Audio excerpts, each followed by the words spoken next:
Novamente eu dou as boas-vindas a mais uma aula de Teologia Bíblica, aula 2, e o nosso tema será a História da Teologia Bíblica através dos tempos. Vamos fazer um bom proveito dessa aula. Vamos falar sobre a história da Teologia Bíblica. A história não é apenas uma sequência de eventos ou um acumular de datas.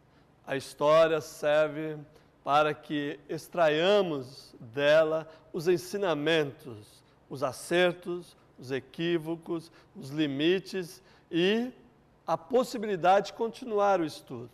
Portanto, a História da Teologia Bíblica tem esse objetivo em nosso curso: permitir que discutamos a origem do atual momento que vive a teologia bíblica. Sem dúvida, foram os humanistas no Renascimento que recuperaram o estudo da Bíblia nos seus originais. É fato conhecido, e vocês devem ter estudado essa história da igreja, que na Renascença houve uma ebulição, uma volta aos antigos clássicos gregos da filosofia e aos antigos ou os originais gregos e hebraicos da Bíblia que reapareceram e foram estudados com novas traduções, com novas possibilidades. E Lutero está enquadrado dentro desse período, isto é, dessa revolução humanista dentro da Europa do seu tempo. E Lutero, incomodado pelas Escrituras Sagradas, pelo Espírito de Deus certamente, vai questionar a autoridade interpretativa da igreja cristã da época e vai formular um princípio que se tornou fundamental para o desenvolvimento da teologia e, sobretudo, da teologia bíblica. Ele estabelece o princípio que nós conhecemos como sola scriptura, que foi um impulso decisivo na relação entre Bíblia e teologia. Este impulso aparece nos trabalhos que datam entre 1500 e 1700, os chamados Colegia Bíblica. Que vem a ser isso? Eram catálogos de passagens bíblicas que serviam para fundamentar uma ideia ou um ponto de vista. Essas passagens bíblicas, esse catálogo, esse colegiado de passagens bíblicas, eram organizados de acordo com as teses e os símbolos propostos, os símbolos de fé, obviamente, ou da teologia sistemática. Vocês sabem que teologia sistemática e teologia dogmática são praticamente sinônimos, usados de forma sinônimas. Então, esses catálogos apenas estavam os textos bíblicos, mas não lhe davam nenhuma interpretação. Por volta já do ano 1629, o termo teologia bíblica aparece na obra de Christmann, que não se afasta muito dos catálogos de textos bíblicos, mas usa já o termo teologia bíblica. A separação entre teologia bíblica e teologia sistemática data do século XVIII, na atmosfera do que nós chamamos de pietismo. Aqui usamos duas expressões latinas, colegia filobíblica e pietatis, mas que englobam a ideia do pietismo surgido na esteira dos grandes avivamentos do século XVII. Com o pietismo alemão, sobretudo, a teologia bíblica torna-se rival da teologia dogmática e pretende substituí-la. Isto é, a teologia bíblica começa a ler os textos e interpretar os textos. Enquanto que a teologia sistemática continua enumerando textos para comprovar teses. Como nós vimos na aula passada, na aula introdutória, na aula 1, teses formuladas a partir de critérios externos. E é o iluminismo, período das luzes chamado, da ilustração, que dá um grande impulso à teologia bíblica e a separa definitivamente da teologia sistemática, travando uma luta crítica. A teologia bíblica passa a ser crítica à teologia sistemática. Com o iluminismo, impera a razão. A razão humana é a rainha que reina absoluta sobre todos os outros aspectos da constituição humana e da vida humana. E se torna a razão o critério para se entender a Escritura. A partir do iluminismo, vem sendo gestado desde o racionalismo, mas no iluminismo a razão se torna o critério último, através do qual se deve compreender também as Escrituras, não apenas o mundo circunstante. E a teologia bíblica, de viés iluminista, é fundada na autoridade da razão, e não na autoridade da Bíblia em si. Isto causa um deslocamento para o estudo da Bíblia. Então, refuta-se o método precedente da dita probantia, que significa os textos usados para provar teses doutrinárias, dogmáticas, para fundamentar os dogmas da igreja, e refuta-se esse método como inadequado e inapropriado para o estudo da Bíblia. Então, a partir daí se cria a noção, ou se desenvolve a ideia, de que não é suficiente citar os textos da Bíblia, mas é necessário interpretá-los, procurar saber como os autores bíblicos e como os teólogos vão entender esses textos, e não apenas pensá-los como faz a teologia sistemática. Este método do racionalismo, isto é, da razão, como última autoridade, como critério final, desqualifica em grande parte o trabalho da teologia sistemática. É bom que vocês entendam que nós estamos falando de ideias. Não estou refutando a teologia sistemática, estou apenas apresentando uma história da teologia bíblica que tratou desta forma a teologia sistemática. Com o advento do iluminismo, a razão se torna a razão crítica. O que vem a ser isso? A teologia bíblica vai analisar o caráter histórico da Escritura. É razão, porque se usa critérios da racionalidade, e crítica, porque usa critérios da história, do desenvolvimento. Isto é, os hagiógrafos, os escritores da Bíblia estavam determinados por condições históricas específicas. E essas condições históricas certamente que influenciaram a escritura, ou melhor, a escrita da Escritura.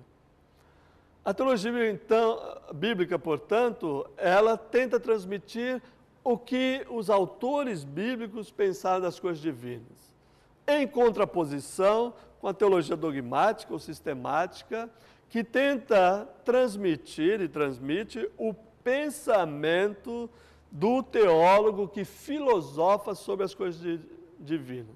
Então, se dá da seguinte forma: a Escritura, teologia bíblica, ouve a Escritura.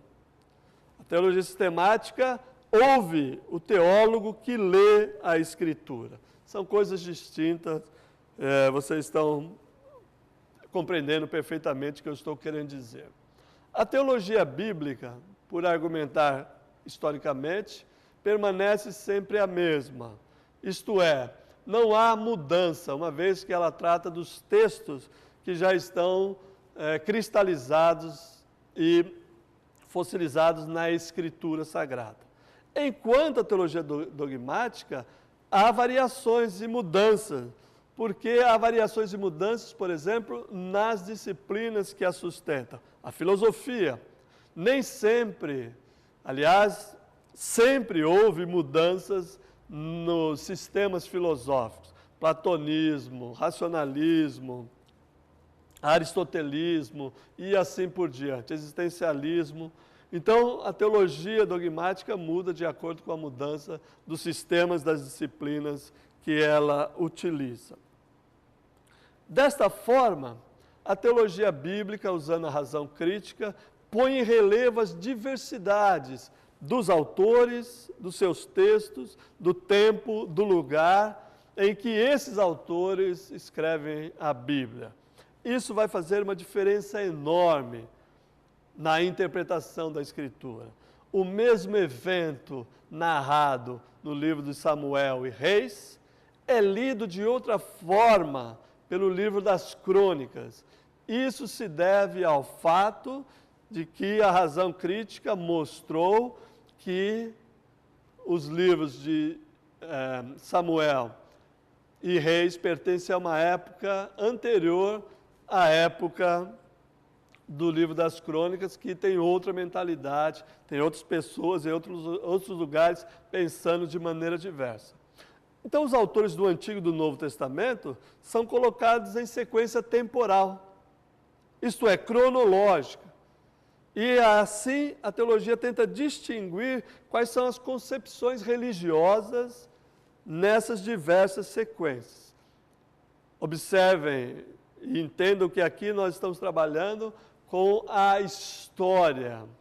Daí vai surgir, então, o método histórico crítico. Bauer, 1755-1806, foi o primeiro a aplicar esse método que nós chamamos de histórico crítico na elaboração de uma teologia bíblica. É histórico porque observa o desenvolvimento das concepções ao longo da história. E é crítico porque não aceita o texto como apresenta a teologia sistemática, mas quer entender o texto com os seus questionamentos para o autor bíblico. Então, este método, histórico-crítico, põe em relevo o desenvolvimento da religião do Antigo Testamento. Nós temos aí o desenvolvimento genético da religião, do animismo para o politeísmo, para o monoteísmo e para a religião do Novo Testamento. Então, do Antigo para o Novo, há um desenvolvimento de concepções religiosas.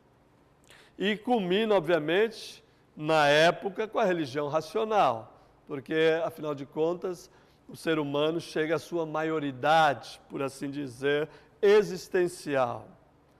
Então, vai se formular uma religião racional.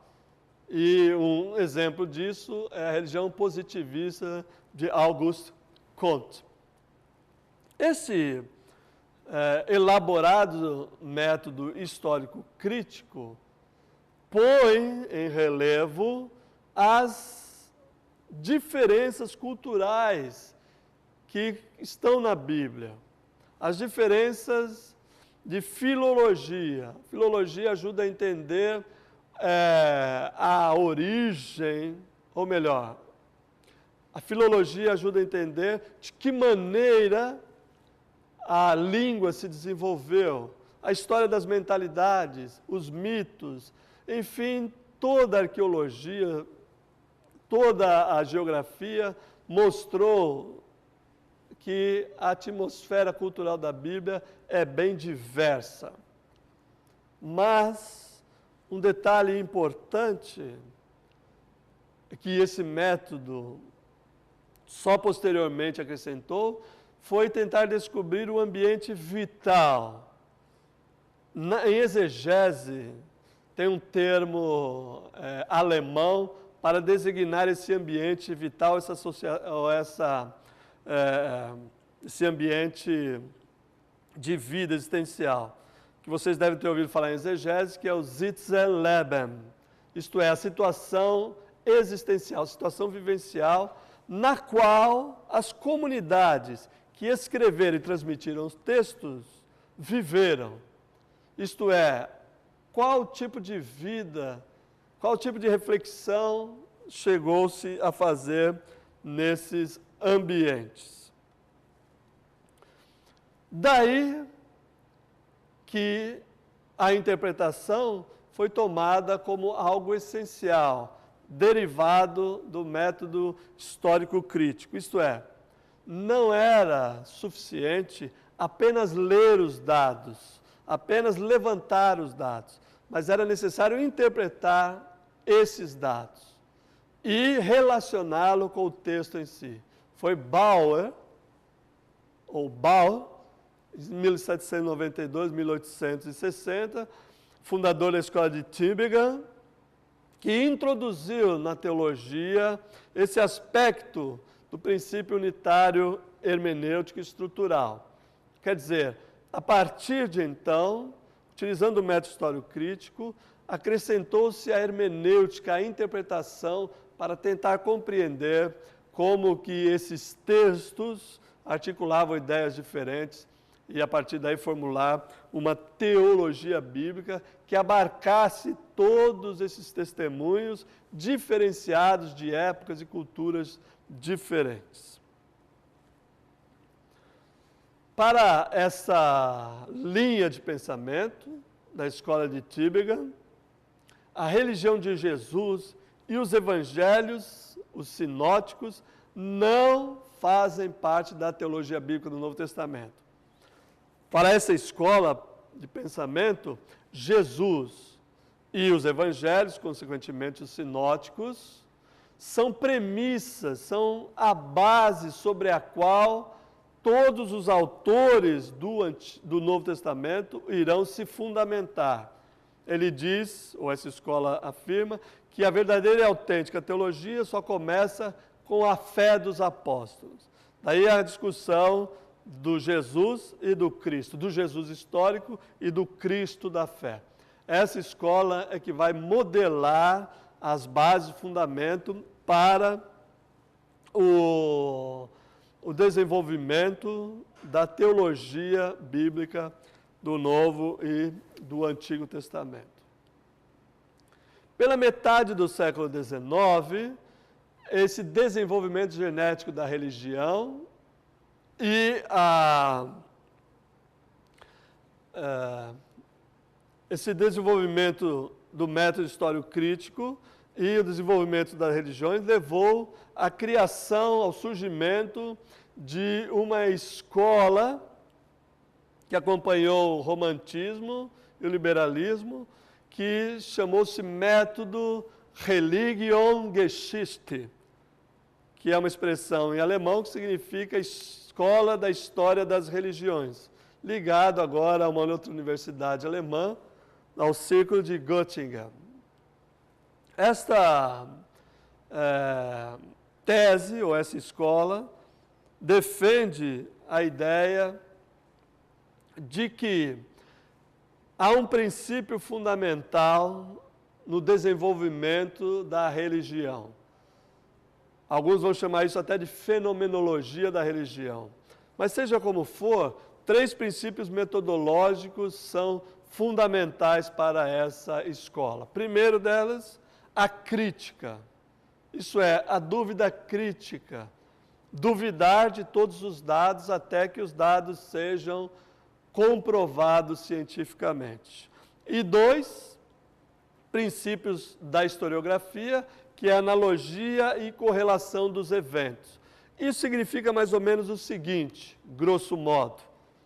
Se alguém, na época de Jesus, andou sobre as águas, é necessário, por analogia e correlação, que alguém hoje possa andar sobre as águas. Se isso não for possível, significa que esse dado não pode ser aceito como histórico. Daí vocês já podem notar as consequências que isso tem para os milagres narrados nos evangelhos e, sobretudo, a ressurreição de Jesus, que não encontra-se paralelo ou, no sentido histórico, analogia ou correlação com os dias de hoje. Um novo passo na história da teologia bíblica vem na virada do século XIX para o século XX, com o que nós chamamos de teologia bíblica e querigma, ou teologia querigmática, ou teologia dialética, iniciada pelo teólogo suíço Karl Barth. Karl Barth, pastor, tornou-se professor de Marburg, de uma grande universidade alemã, e formulou a teologia querigmática. O método teológico foi recuperado. Isso é, o método histórico é necessário, mas não é possível abrir mão do método teológico. Na aula 3, eu vou falar sobre esses diversos métodos. Por enquanto, basta saber que o método teológico foi recuperado e foi mesclado com o histórico crítico. Isto é, não foi nem a ditadura do método teológico, nem a radicalidade do método histórico crítico. Ambos se uniram na teologia querigmática ou teologia do querigma. Esse novo método recupera uma noção fundamental da teologia, que é o pressuposto da fé. Isso significa o seguinte, que a Bíblia é um livro de fé. Para compreendê-lo, é necessário que o leitor acredite, tenha fé nesta palavra como a palavra de Deus. Essa palavra de Deus não é a Escritura em si, mas a mensagem que essa Escritura pode transmitir ou está a transmitir para o leitor. Querigma, portanto, é a mensagem de Deus dirigida ao homem, não como verdade, ou na qual se deve acreditar ou não, ou como uma história religiosa, mas como uma palavra de Deus. Esta teologia teve uma intenção pastoral que muito me agrada e chama atenção por ser pastor. Ela animava um método que queria tornar a palavra de Deus relevante para o povo, o ser humano do início, da virada do século XIX para o XX. E foi essa preocupação de atualizar a Escritura que levou Karl Barth e outros teólogos a formularem uma teologia da palavra de Deus. Na área bíblica, dois nomes marcaram definitivamente a teologia do Novo e do Antigo Testamento. Teologia bíblica, portanto. O Gerhard von Rad, que foi um dos maiores teólogos bíblicos do Antigo Testamento, e para o Novo Testamento, um nome bastante conhecido, Rudolf Bultmann. Ambos alemães, trabalhando com pressupostos alemães da escola